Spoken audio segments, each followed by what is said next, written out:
आज के इस वीडियो में हम लोग मेजर 2 पॉलिटिकल साइंस का मोस्ट इम्पोर्टेंट क्वेश्चन करने वाले हैं। इससे पहले हमने राजनीतिक सिद्धांत के बारे में बहुत ही सिंपल भाषा में समझ लिया था। इस वीडियो में इसको भी हम लोग सिंपल भाषा में समझेंगे। क्वेश्चन क्या है आपका कि राजनीतिक सिद्धांत के शास्त्रीय परंपरा के बारे में आपको बताना है, इसके अर्थ के बारे में, इसके विशेषता और महत्व के बारे में बताना है। जबकि और एक क्वेश्चन इसमें पूछा जाएगा कि राजनीतिक सिद्धांत की आधुनिक परंपरा के बारे में आपको बताना है। तो आधुनिक काल को आधुनिक टाइम पर देखा जाएगा, आधुनिक दृष्टिकोण से इसका अध्ययन किया जाएगा राजनीति में, वही ना होगा आधुनिक परंपरा राजनीतिक सिद्धांत की। तो इसी तरीके से आपको डिफाइन करना है। तो चलिए सबसे पहले इसके अर्थ के बारे में समझते हैं। राजनीतिक सिद्धांत की शास्त्रीय परंपरा का शाब्दिक अर्थ है प्राचीन और पारंपरिक दृष्टिकोणों के माध्यम से राजनीति के सिद्धांतों का अध्ययन करना। अभी हमने आपको बताया कि प्राचीन और पारंपरिक दृष्टिकोण के माध्यम से ही राजनीति के सिद्धांत को अध्ययन करना ही क्या कहलाता है, राजनीतिक सिद्धांत की शास्त्रीय परंपरा। ठीक है। और इसके अलावा यहाँ पर इसके अर्थ के बारे में देखिए, यह परंपरा मुख्य रूप से राजनीति, शासन और समाज के अध्ययन में उन विचारों और सिद्धांतों पर आधारित है। यानी यहाँ पर ये जो लाइन आपको बता रहा है कि इस परंपरा में यानी इस राजनीतिक सिद्धांत में मुख्य रूप से राजनीति, शासन और समाज के अध्ययन के लिए, राजनीतिक सिद्धांत में मुख्य रूप से हम लोग किस चीज़ की अध्ययन करते हैं, राजनीति की अध्ययन करते हैं, शासन व्यवस्था के, सामाजिक व्यवस्था के बारे में अध्ययन करते हैं। तो इस अध्ययन में उन विचारों और सिद्धांतों पर आधारित है, या फिर उसमें अध्ययन करते हैं उन विचारों का या फिर उन सिद्धांतों का जो प्राचीन काल के दार्शनिकों जैसे कि प्लेटो, अरस्तु, चाणक्य और मैकावेलियो जैसे आदि प्रस्तुत किए थे। यानी ये जो यहाँ पर दार्शनिक है, विद्वान है, इन्होंने ही प्राचीन काल में ही राजनीतिक सिद्धांत के बारे में बताया था, अपने अपने विचार रखे थे। तो इसमें क्या होता है कि प्राचीन काल के जो दार्शनिक थे वो अपने अपने विचार रखे थे राजनीति के बारे में, शासन के बारे में, समाज व्यवस्था के बारे में, और उन्होंने राजनीतिक सिद्धांत को बताया था। तो यही चीज़ है आपका राजनीतिक सिद्धांत की शास्त्रीय परंपरा। इसका मुख्य उद्देश्य यह समझना है कि राज्य, शक्ति, नैतिकता, न्याय और अधिकार जैसे मुद्दों पर शुरुआती काल से क्या दृष्टिकोण रहे। यानी इसमें क्या होगा कि राज्य किस तरीके से होनी चाहिए, उसकी शक्ति कितनी होनी चाहिए, नैतिकता क्या होनी चाहिए, न्याय और अधिकार, ये सारे जो मुद्दे हैं, इसी मुद्दे पर प्राचीन काल में यानी शुरुआती काल में ये सारे दृष्टिकोण से ही इसमें बताया गया है इस राजनीतिक सिद्धांत में। तो ओवरऑल यहाँ पर हमने इसके अर्थ के बारे में क्या समझा कि इस राजनीतिक सिद्धांत में प्राचीन काल के दृष्टिकोण से ही अध्ययन किया जाता है, और प्राचीन काल के जो महान महान विद्वान थे उन्होंने अपने विचारों के आधार पर ये राजनीति के बारे में, शासन व्यवस्था और समाज के बारे में अध्ययन करके अपने विचारों को रखा है। तो उम्मीद करते हैं कि इनके अर्थ के बारे में आप समझ गए होंगे। और इसका उद्देश्य क्या क्या है, तो इसका जो उद्देश्य है भाई ये कि शक्ति व्यवस्था किस तरीके से होनी चाहिए, राज्य व्यवस्था किस तरीके से होनी चाहिए, नैतिकता कैसी होनी चाहिए, नैतिकता समझते हो ना, सही और गलत क्या होना चाहिए, न्याय व्यवस्था कैसी होनी चाहिए, अधिकार, ये सारे उद्देश्य इस राजनीतिक सिद्धांत में थे। अब यहाँ पर इसके विशेषताओं के बारे में देख लेते हैं। तो विशेषताएं लिखने से पहले आपको कुछ 2-3 लाइन लिखना होगा। इससे क्या होता है, कॉपी भरते हैं। तो राजनीतिक सिद्धांत की शास्त्रीय परंपरा प्राचीन और पारंपरिक सोच पर आधारित है। हमने अर्थ को ही यहाँ पर थोड़ा सा लिख दिया। यानी जो राजनीतिक सिद्धांत है वह शास्त्रीय परंपरा और प्राचीन पारंपरिक सोच पर आधारित है। इसमें राजनीति और समाज के बारे में उन विचारों का अध्ययन किया जाता है जो महान दार्शनिकों ने प्रस्तुत किए हैं। इनमें किस विचारों के बारे में अध्ययन किया जाता है, तो समाज के बारे में उन विचारों का अध्ययन किया जाता है जो महान महान दार्शनिक थे प्राचीन काल के, उन्होंने दिए थे। इसे समझने के लिए हमें इनकी विशेषताओं को आसान भाषा में देखना होगा। तो चलिए हम लोग देख लेते हैं। सबसे पहले यहाँ पर देखते हैं, पहला जो शब्द है आदर्शवादी दृष्टिकोण। सबसे पहले यहाँ पर इस शब्द को समझने से पहले आपको समझना होगा आदर्शवाद का मतलब क्या होता है। आदर्शवाद को बोला जाता है या फिर आदर्श बोला जाता है आइडियल। जैसे मैं आपसे पूछूंगा कि एक आइडियल टीचर क्या होता है, क्या उसमें गुण होते हैं, तो आपके माइंड में क्या उभर कर आएगा कि भाई वो जो पढ़ाएगा अच्छे तरीके से समझ में आना चाहिए, वो जो टीचर है वो स्टूडेंट के हित के लिए सोचे, मतलब बहुत सारे गुण, अच्छे अच्छे गुण होने चाहिए। तो वही चीज़ यहाँ पर बोला गया है कि आदर्शवादी दृष्टिकोण, एक आइडियलिज्म दृष्टिकोण क्या है। तो देखिए, शास्त्रीय परंपरा में राजनीति को आदर्श स्थिति में देखा जाता है। यानी जो प्राचीन काल के टाइम का जो राजनीति है, इसमें क्या है कि आदर्श स्थिति में ही देखा जाता है। यानी इसको इस तरीके से बनाया गया है, प्राचीन काल के जो राजनीतिक सिद्धांत है या फिर उस टाइम की जो राजनीति है उसमें मुख्य रूप से यही चीज़ मेंशन है कि आदर्शवादी बनना है। इसका मतलब है कि यह परंपरा समाज और राज्य को ऐसा बनाने की कोशिश करती है जो नैतिक रूप से सही और आदर्श हो। यानी इसमें क्या होता है कि समाज या फिर राज्य को ऐसा बनाओ ना जो आदर्श तरीके से हो। आदर्श का मतलब एक बढ़िया चीज़, जैसे कि आदर्श शिक्षक आपको मिलेंगे 100 में से आपको शायद ही एक आध मिलेंगे। तो उसी तरीके से उस टाइम में जो राजनीति व्यवस्था थी उसमें क्या था, आदर्शवादी दृष्टिकोण था, यानी समाज और राज्य को ऐसा बनाने की कोशिश करना है जो नैतिक रूप से सही और आदर्श हो। लेकिन क्या ऐसा पॉसिबल है? बिल्कुल पॉसिबल नहीं है। आगे देखिए, उदाहरण के तौर पर प्लेटो का आदर्श राज्य एक ऐसा राज्य है जहाँ राजा दार्शनिक होता है और हर व्यक्ति अपनी भूमिका निभाता है। यानी यहाँ पर राजा जनता को किसी तरीके से कष्ट नहीं देगा, यहाँ जनता भी अपने बात को रख पाएगी, दोनों तरीके से यहाँ पर बहुत ही अच्छा संबंध होगा। तो ओवरऑल ऐसा पॉसिबल नहीं है, लेकिन यहाँ पर प्राचीन काल में जो राजनीतिक सिद्धांत दिए गए थे उनमें से ये एक क्वालिटी है, आदर्शवादी दृष्टिकोण। दूसरी विशेषता है नैतिकता और मूल्य पर जोर। तो नैतिकता का मतलब क्या होता है? नैतिकता का मतलब होता है अच्छे चीज़ों पर ही निर्भर रहना, अच्छे चीज़ों को करना, नैतिक चीज़ों को ही करना है, यानी अच्छे और गलत की समझ होकर गलत चीज़ों को मत अपनाना है और अच्छे चीज़ों को करना है। तो देखिए, इस परंपरा में राजनीति को केवल शक्ति और शासन तक सीमित नहीं रखा गया है, इसमें नैतिकता, न्याय और अच्छाई जैसे मूल्यों पर जोर दिया गया है। यानी इसमें राज्य को शक्ति दे दे, उसकी शासन व्यवस्था निर्मित कर दे, यहाँ तक ही सीमित नहीं है। इसमें क्या है भाई कि इस राजनीति व्यवस्था में नैतिकता के बारे में, न्याय और अच्छाई जैसे जितने भी इम्पोर्टेंट चीज़ें, इस पर भी जोर दिया गया है। उदाहरण के लिए अरस्तु ने राजनीति को नैतिकता का व्यवहारिक रूप कहा है। देखिए, ये सारे जो शब्द मैं यहाँ पर उदाहरण के तौर पर बता रहा हूँ, ये इसलिए बता रहा हूँ, सिर्फ अगर इसको हल्का सा लिख दोगे ना समझ के, तो एग्जामिनर समझेगा कि वाकई में आपने किताब पढ़ी है, बुक पढ़ा है। क्योंकि बुक में ये चीज़ मेंशन है, नैतिक मूल्यों पर जोर देने में ये विशेषता मेंशन है कि अरस्तु ने राजनीति को नैतिकता का व्यवहारिक रूप कहा है और राज्य को नैतिक जीवन के लिए जरूरी बताया है। तो ये हो गया आपका नैतिक और मूल्यों पर जोर भी दिया जाता है। इस क्वालिटी को जरूर लिखिएगा। आगे देखिए, नेक्स्ट तीसरा जो क्वालिटी है यानी विशेषता, दर्शन और तर्क का उपयोग। यानी इसमें जो प्राचीन काल की जो राजनीतिक सिद्धांत है, इसमें क्या है कि दर्शन और तर्क का उपयोग किया जाता है। शास्त्रीय परंपरा में तर्क और दर्शन का प्रमुख स्थान है। दार्शनिक गहराई से सोचकर यह समझने की कोशिश करते हैं कि राज्य, शक्ति और समाज को कैसे चलाना चाहिए। देखिए, दार्शनिक कौन थे? वो विद्वान जो थे ना, जो राजनीति के बारे में राजनीतिक सिद्धांत देते थे, वही विद्वान को यहाँ पर दार्शनिक बोला गया है। तो दार्शनिक का मतलब आप लोग इधर उधर माइंड को डाइवर्ट नहीं करना है, वही विद्वान थे। दार्शनिक अगर भूल जाओगे तो विद्वान भी लिख दोगे, चलेगा। तो यहाँ पर इस क्वालिटीज़ में क्या था कि जो शास्त्रीय परंपरा है वह कहीं ना कहीं तर्क और दर्शन का प्रमुख इसमें स्थान था, क्योंकि इन्होंने ही प्राचीन काल में राजनीतिक सिद्धांत को मेंशन किया था। तो दार्शनिक गहराई से सोचते हैं इसमें और सोचकर समझने की कोशिश करते थे कि राज्य, शक्ति और समाज को कैसे चलाना चाहिए। उदाहरण के तौर पर चाणक्य ने अर्थशास्त्र में राजनीति और अर्थव्यवस्था के बीच संबंध को तर्क के माध्यम से समझाया है। यानी प्राचीन काल में चाणक्य ने भी तो बताया है किस तरीके से अर्थशास्त्र में, उन्होंने अपने अर्थशास्त्र किताब में बताया कि किस तरीके से राजनीतिक व्यवस्था होनी चाहिए, अर्थव्यवस्था और राजनीति के बीच में क्या संबंध होना चाहिए, किस तरीके से राजपाट होना चाहिए, किस तरीके से राज्य को आगे बढ़ाना चाहिए। ये सारी व्यवस्था, राजनीतिक व्यवस्था उन्होंने अर्थशास्त्र में मेंशन की है। तो कहने का मतलब यही चीज़ है कि इसमें तर्क के अनुसार दार्शनिक अपने विचारों के आधार पर सारा विचार विमर्श करके राज्य के शक्ति और समाज के बारे में सोचते हैं कि इसको चलाना चाहिए और अपने राज्य को आगे बढ़ाना चाहिए। चलिए आगे देख लेते हैं। नेक्स्ट आपका 4th नंबर, व्यक्तिगत और सामूहिक भलाई का विचार। देखिए, अगर आपको समझ में नहीं आएगा एग्जाम में तो ऐसे ऐसे यहाँ पर पॉइंट्स बनाइएगा जैसे हमने यहाँ पर बनाया है, ताकि इस लाइन के माध्यम से भी हम लोग कुछ लिख देंगे ना तो नंबर नहीं कटेंगे। व्यक्तिगत और सामूहिक भलाई का विचार, यानी इस राजनीतिक सिद्धांत में राजनीति में ऐसे ऐसे विचार विमर्श किए गए थे या फिर रखे गए थे कि व्यक्तिगत यानी हर एक व्यक्ति को अलग तरीके से या फिर सामूहिक तरीके से भलाई हो सके। जैसे कि शास्त्रीय परंपरा का उद्देश्य केवल कुछ लोगों की भलाई नहीं है बल्कि पूरे समाज की भलाई करना है। इसमें यह समझने की कोशिश होती है कि व्यक्ति और समाज के हित कैसे एक साथ जोड़े जा सकते हैं। यानी इसमें किसी खास जाति को लेकर भलाई नहीं करना है, किसी खास वर्ग को लेकर भलाई नहीं करना है, सभी समूह को भलाई के बारे में सोचना है, चाहे वो अमीर हो या फिर गरीब हो या फिर किसी भी जाति का हो। और इसी के हित के लिए यहाँ पर ये सारी चीज़ें मेंशन की गई है। उदाहरण के लिए जैसे कि प्लेटो और अरस्तु दोनों ने समाज में सामूहिक भलाई को प्राथमिकता दी है।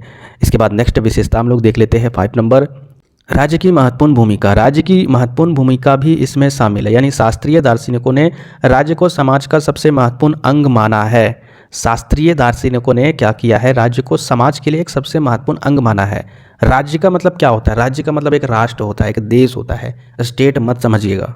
उनका मानना था कि राज्य ही वह माध्यम है जो समाज में न्याय और नैतिकता ला सकता है।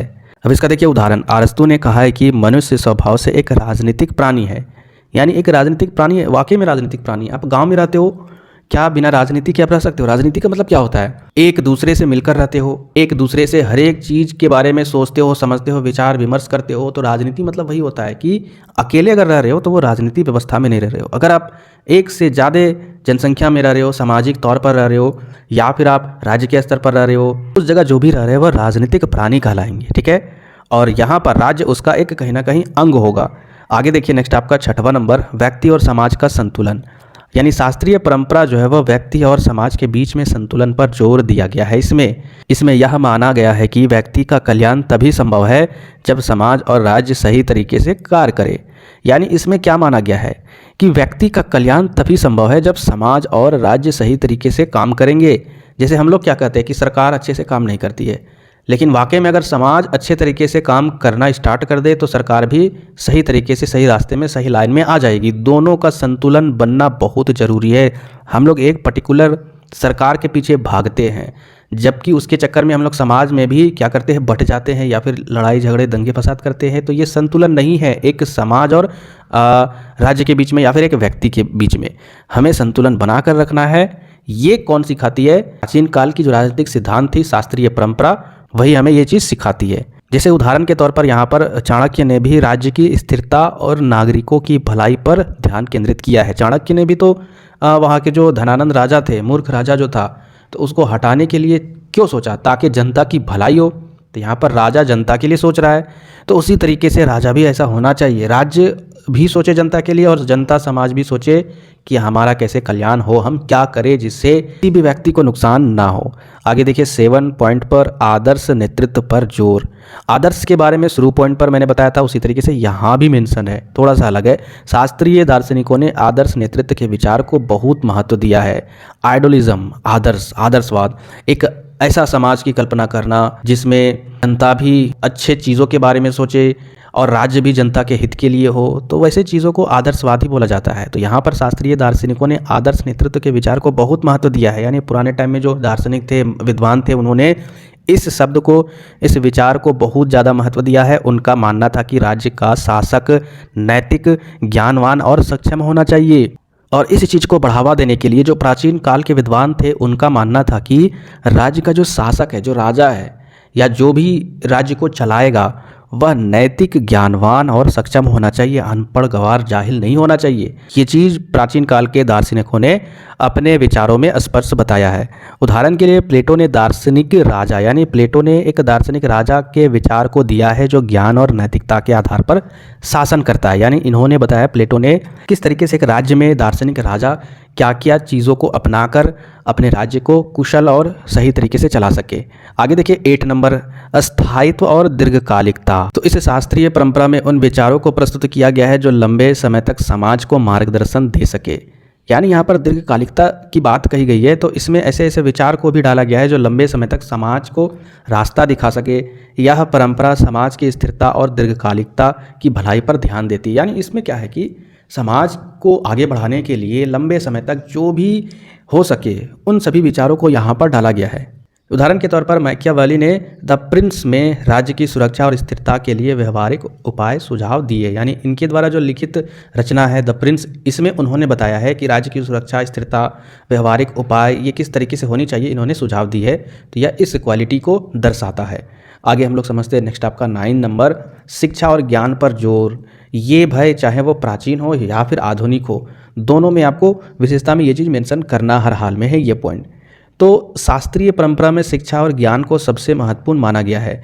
उनका मानना था कि समाज को सुधारने और आदर्श स्थिति में लाने के लिए शिक्षा ही सबसे बड़ा माध्यम है। ये बिल्कुल सही है। बिना शिक्षा लिए आप आदर्श चीज़ों के बारे में कल्पना तो छोड़िए, आप सोच भी नहीं सकते हो। इसीलिए शिक्षा को जोर दिया गया है। उदाहरण के लिए प्लेटो ने शिक्षा को समाज का आधार बताया, बेसिक बताया है। ठीक है, आगे देखते हैं नेक्स्ट आपका 12 नंबर, राजनीतिक सिद्धांत का मानव केंद्रित दृष्टिकोण। ये पॉइंट हर हाल में लिखिएगा, इसे मत भूलिएगा। बहुत सारे स्टूडेंट तो स्किप करके चले गए होंगे, लेकिन इसको मत छोड़िएगा। यानी राजनीतिक सिद्धांत का मानव केंद्रित दृष्टिकोण जो प्राचीन काल की शास्त्रीय राजनीतिक सिद्धांत था, ठीक है, शास्त्रीय परंपरा, तो वो मुख्य रूप से मानव पर आधारित था। मानव केंद्रित का मतलब होता है मनुष्यों के सोच पर निर्भर था, मनुष्यों के भलाई पर निर्भर था, मनुष्यों के लिए ही निर्भर था।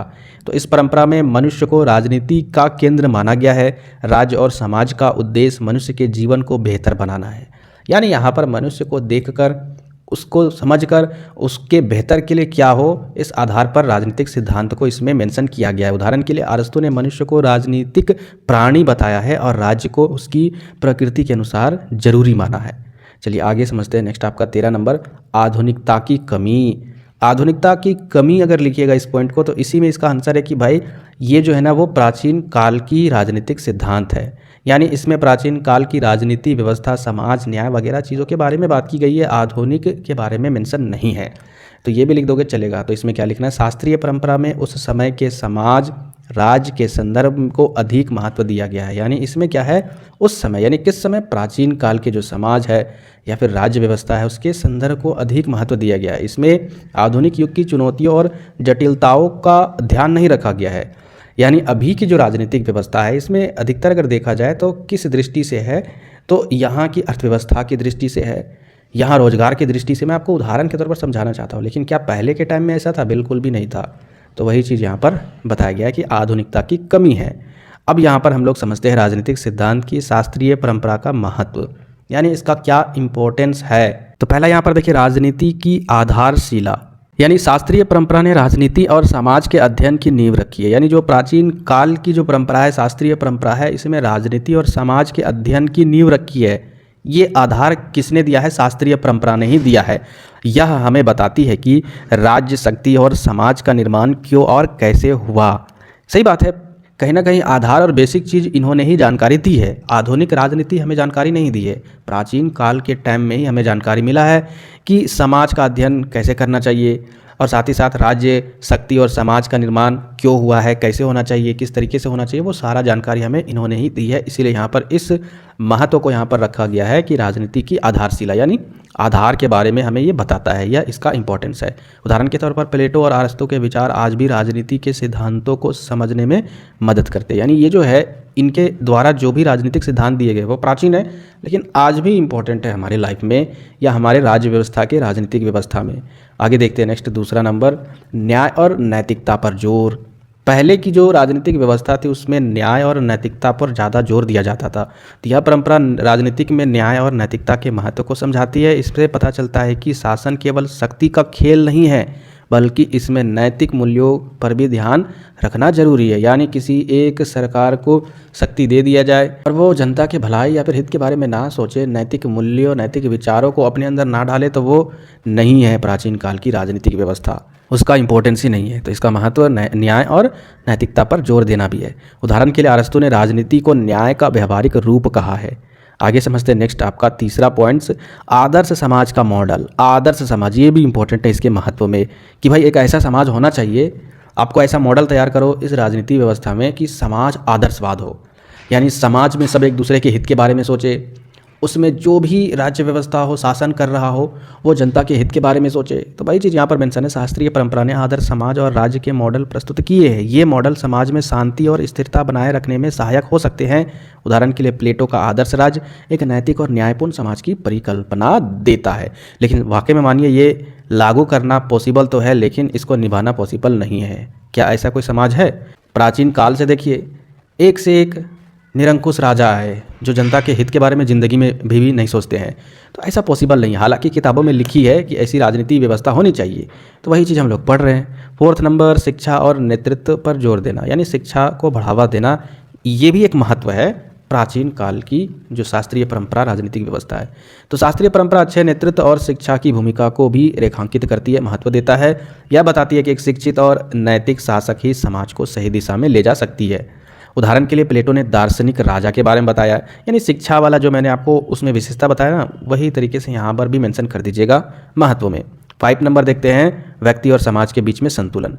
तो वो जो इंपॉर्टेंस मैंने आपको बताया व्यक्ति और समाज के बीच में संतुलन, यहाँ भी ये इंपॉर्टेंस है। यानी देखिए विशेषता में भी महत्व तो छुपा रहेगा ना, क्योंकि दोनों में कहीं ना कहीं कुछ बिंदु सेम ही रहेंगे और इसलिए हमने ऐसा लिखा है ताकि याद करोगे ना तो आप भूलोगे नहीं। दोनों में अगर 1-2 पॉइंट सेम रहेंगे। तो यह परंपरा व्यक्ति और समाज के हितों में संतुलन बनाए की बात करती है। इससे समझ में आता है कि एक अच्छा समाज तभी बन सकता है जब सभी व्यक्ति अपनी जिम्मेदारियों को निभाए। समाज भी सोचे कि मेरी क्या जिम्मेदारी है और राज्य भी सोचे जनता के हित के लिए मेरी क्या जिम्मेदारी है, तो वाकई में दोनों के बीच में संतुलन बना रहेगा। उदाहरण के लिए चाणक्य ने राज्य और नागरिकों के बीच में संतुलन बनाए रखने पर जोर दिया है और बताया कि कैसे राज्य व्यवस्था में व्यक्ति और समाज के बीच में संतुलन होना चाहिए। व्यक्ति को यहाँ पर राजा के रूप में बताया है जो शासन कर रहा है, और समाज के बारे में आप समझते हो। तो ये हो गया आपका महत्व। ठीक है, आगे 7 पॉइंट देखिए, सामाजिक भलाई का विचार। देखिए यहाँ पर पॉइंट्स के आधार पर ही आप आंसर लिख दीजिए। समाज के भलाई के लिए महत्व देता है यह परंपरा।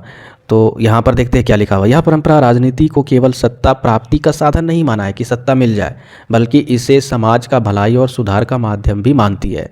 उदाहरण के लिए शास्त्रीय दार्शनिकों ने शासन को समाज की भलाई के लिए जिम्मेदार ठहराया, यानी समाज की भलाई करना ये राजनीतिक व्यवस्था बताती है प्राचीन काल की। ये नहीं कि सिर्फ हमें सत्ता हासिल करनी है।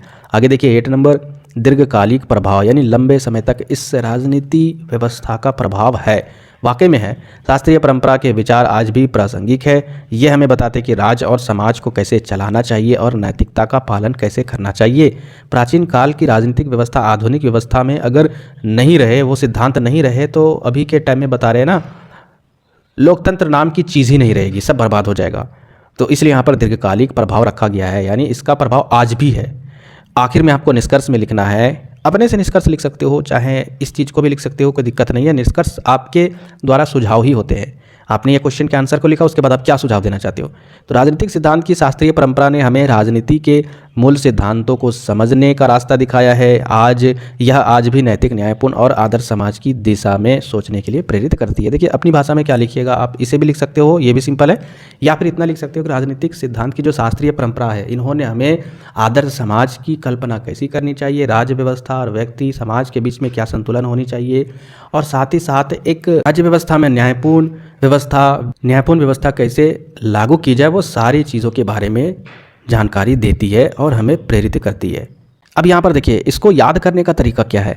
आप क्या कीजिएगा, सबसे पहले इस वीडियो को देखने के बाद एक डायग्राम बनाइएगा, ठीक है, और इसके सारे पॉइंट्स को लिखते जाइएगा और इसके पॉइंट्स को आप वीडियो में समझिएगा और फिर यहाँ पर कुछ लाइन आप लिख दीजिएगा। देखिएगा आपको याद हो जाएंगे सारे, ठीक है। तो यहाँ पर आपको विशेषता लिखना है, विशेषता हो जाएगा, उसके बाद फिर आपको यहाँ पर महत्व लिखना है। तो यही तरीका होता है, ठीक है। मिलते हैं फिर नेक्स्ट वीडियो में। नए व्यूअर सब्सक्राइब जरूर कर दीजिएगा।